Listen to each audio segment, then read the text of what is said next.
नमस्कार. मी श्याम वडाळकर, अभिवाचक. मराठी मंडळ बंगळुरू साऊथ याच्या साहित्य आणि नाट्य समूहावरील एक सदस्या विभावरी मनूर यांची एक सुंदर कविता मी सादर करीत आहे. कवितेचं शीर्षक आहे चैतन्य. जगण्यासाठी फक्त जगावे, धुंद राहावे, कधी न रुसावे, फक्त हसावे. जगण्यासाठी फक्त जगावे, धुंद राहावे, कधी न रुसावे, फक्त हसावे. आशावादी मन असावे, नैराश्याला स्थान नसावे.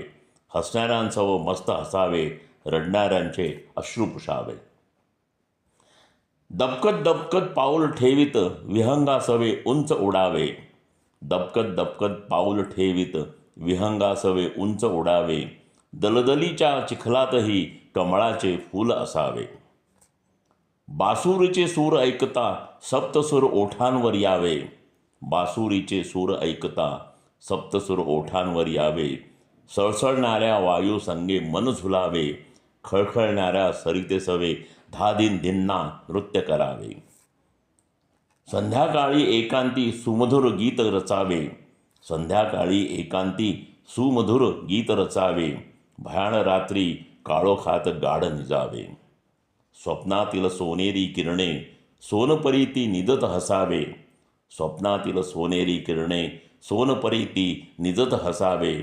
प्रभातकाळी भास्करासवे उल्हासित व्हावे.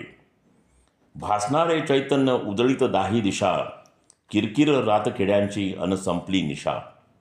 भासणारे चैतन्य उजळीत दाही दिशा, किरकिर रातकिड्यांची अन संपली निशा.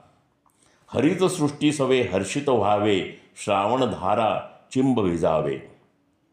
हरित सृष्टी सवे हर्षित व्हावे, श्रावणधारा चिंब भिजावे. मंजुळ गाणे गावे, जगण्यासाठी फक्त जगावे, कधी न रुसावे, फक्त हसावे.